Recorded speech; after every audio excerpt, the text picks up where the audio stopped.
students and workers must take a standardized test of English to move into higher levels of education and employment. There are 3 popular tests that universities or employers can use. They are the Test of English as a Foreign Language, TOEFL, the Test of English for International Communication, TOEIC, and the International English Language Testing System, IELTS. In most cases, the choice is clear. A student applying to a school learns which test the program requires. However, some programs or universities will accept scores from any of the international tests of English. Then, a student may choose which test to take. The Educational Testing Service, ETS, in Princeton, New Jersey, develops and administers both the TOEFL and the TOEIC. It says the TOEIC measures the everyday English skills of people working in an international environment. The TOEIC test started in the 1970s.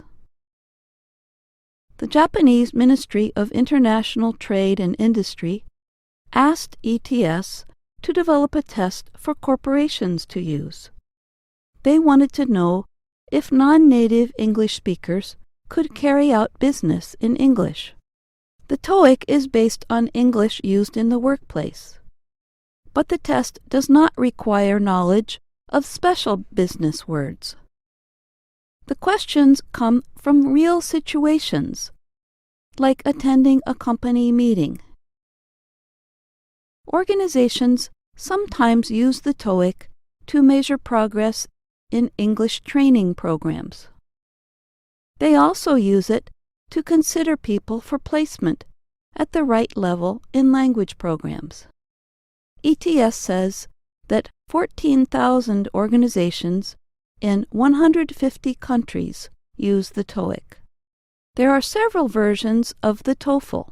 Students take the Internet-based TOEFL, or TOEFL IBT, on a computer.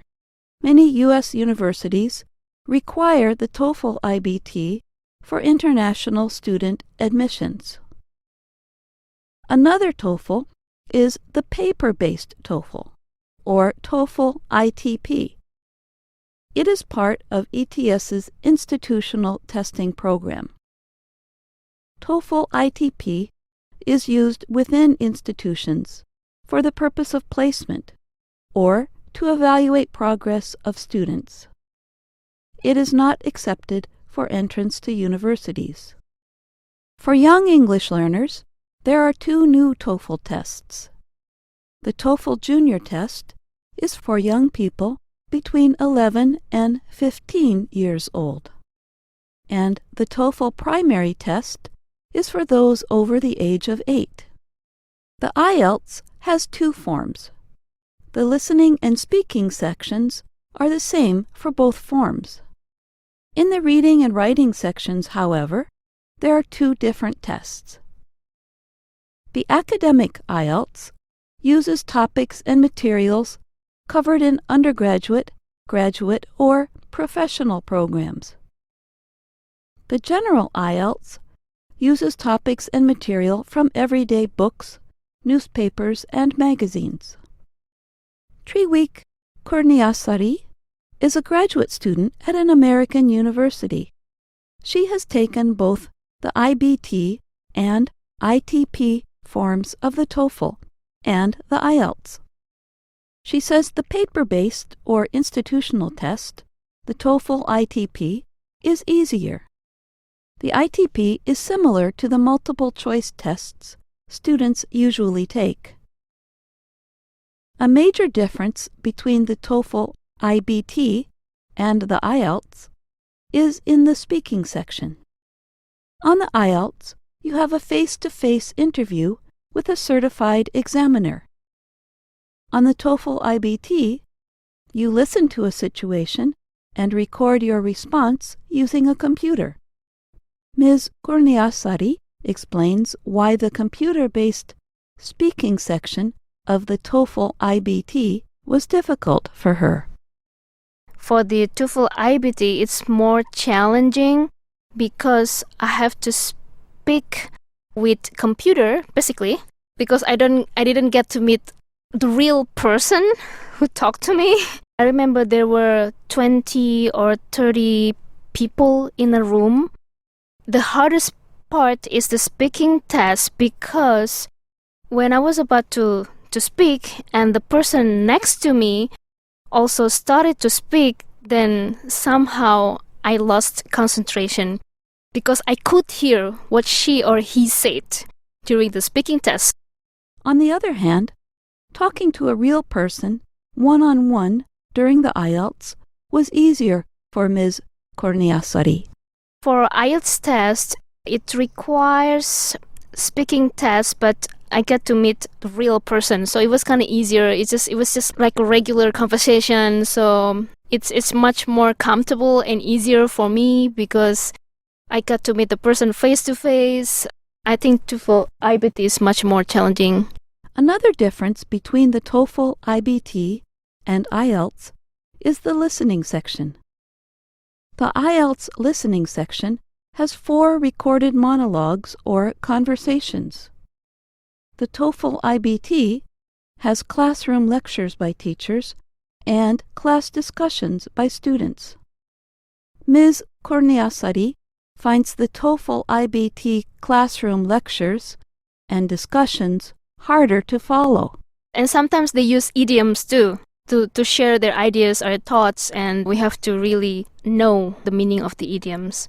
So I think TOEFL IBT is much more difficult than IELTS, especially the class discussions and then when the lecturer explains about the lecture in a class. Her advice is to focus and take notes as much as possible. So we have to really concentrate, focus, and then of course we can take notes, but somehow it's just too fast, and then somehow you cannot really memorize the things that they've said.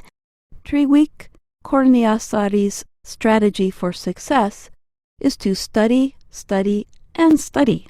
If you want to take any kind of test, make sure that you have enough time to prepare it. I usually try to prepare myself at least 2 months prior to the test, just to allow myself to get used to the test and then to study for the test.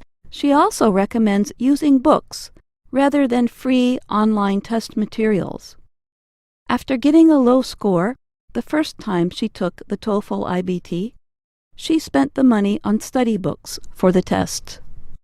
I decided to study harder and then buy some books, even though they're expensive. But since I wanted to get like good scores, for me personally, books are much more effective than studying, for instance, like from samples on the internet.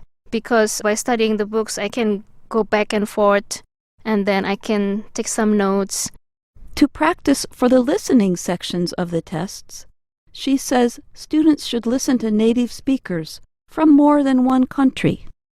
For listening, try to listen to native speakers speaking, maybe on the radio, on TV, VOA, of course. I think the hardest part about IELTS is the accent, because they use mostly British accent. I needed to get used to British accent, and sometimes they use Australian accent, and I'm not really familiar with Australian accent.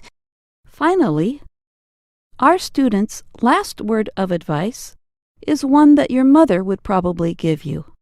Be rested and well fed. During the test, you need to focus and concentrate. And also, just before the test, make sure that you have a good sleep. Make sure that you have breakfast.